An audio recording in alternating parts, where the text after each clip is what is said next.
മാമലകൾക്കപ്പുറത്ത് മരതക പട്ടുടുത്ത് മലയാളം എന്നൊരു നാടുണ്ട്, കൊച്ചു മലയാളം എന്നൊരു നാടുണ്ട്.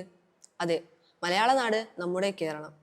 ബ്രിട്ടീഷുകാരിൽ നിന്നും ഇന്ത്യ സ്വാതന്ത്ര്യം നേടിയെടുത്തതിനു ശേഷം ഭാഷയുടെ അടിസ്ഥാനത്തിൽ ദേശങ്ങളെ തരംതിരിക്കുവാനുള്ള തീരുമാനത്തിൽ എത്തിച്ചേരുകയും അങ്ങനെ 1956 നവംബർ 1 തിരുവിതാംകൂർ, കൊച്ചി, മലബാർ എന്നീ പ്രദേശങ്ങളെ കൂട്ടിയോജിപ്പിച്ചുകൊണ്ട് കേരള സംസ്ഥാനം രൂപീകൃതമായി.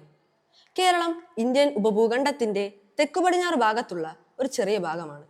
ആകെ വിസ്തീർണം 38,863 ചതുരശ്ര കിലോമീറ്ററുകൾ.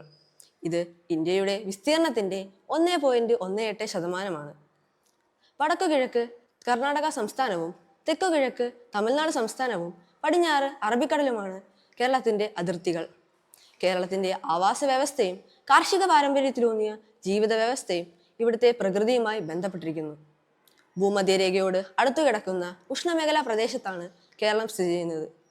കേരളത്തിലെ മലകൾ 3000 മുതൽ 8000 അടി വരെ പരന്നു കിടക്കുന്നു. കിഴക്കേ അതിർത്തിയിലെ സഹ്യപർവ്വതങ്ങൾ ഒരു കോട്ട പോലെ കേരളത്തിന് സംരക്ഷണമേകുന്നു. പടിഞ്ഞാറ് അറബിക്കടൽ നമ്മുടെ ചരിത്രത്തെയും സംസ്കാരത്തെയും സ്വാധീനിച്ച ഇളകിയൊഴുകുന്ന 44 നദികൾ. മലനാട്, ഇടനാട്, തീരപ്രദേശം എന്നിങ്ങനെ ഭൂപ്രകൃതി അനുസരിച്ച് തരംതിരിച്ചിരിക്കുന്നു. മലനാട് 48% വരുന്നു. 18,653 ചതുരശ്ര കിലോമീറ്ററുകളാണ് മലനാടിന്റെ വിസ്തീർണം. നിത്യഹരിത വനങ്ങൾ, പുൽമേടുകൾ, ഇലപൊഴിയും കാടുകൾ ഇവ മലനാടിന്റെ ഭാഗമാണ്. കേരള വിസ്തൃതിയുടെ 41.76% ഇടനാടാണ്. ഏലവും തേയിലയും ഒഴിച്ച് ഏതു കൃഷിക്കും അനുയോജ്യം.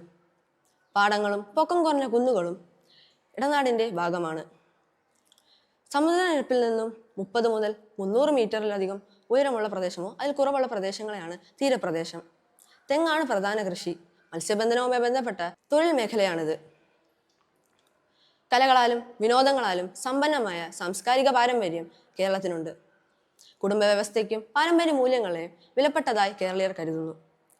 വിവാഹം എന്ന കർമ്മത്തിലൂടെ കുടുംബ വ്യവസ്ഥയിലേക്ക് എത്തിച്ചേരുകയും മാതാപിതാക്കളോടും സഹോദരങ്ങളോടും കൂടി കുടുംബ വ്യവസ്ഥയെ ഭദ്രമായി മുന്നോട്ട് കൊണ്ടുപോകുന്നതുമാണ് കേരളീയരുടെ രീതി.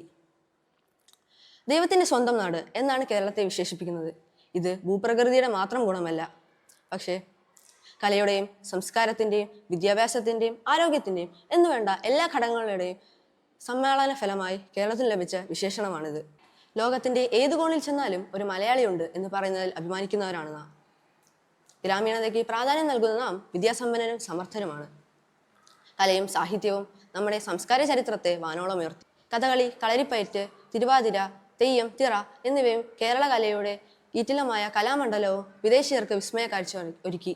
തനതു രുചിക്കൂട്ടുകളും സുഗന്ധദ്രവ്യങ്ങളും മറ്റുള്ളവരെ ഇവിടേക്ക് എത്തിച്ചു. നാഗരികതയുടെ തിരക്ക് പിടിച്ച ജീവിതത്തിലേക്ക് ചേക്കേറിയ മലയാളിയോട് കവി പറഞ്ഞതുപോലെ, ഏത് ദൂസര സങ്കല്പങ്ങളിൽ വളർന്നാലും ഏത് യന്ത്രവൽകൃത ലോകത്തിൽ പുലർന്നാലും മനസ്സിലുണ്ടാകട്ടെ ഗ്രാമത്തിൻ വിശുദ്ധിയും മണവും മമതയും ഇത്തിരി കൊന്നപ്പൂവും. നന്ദി.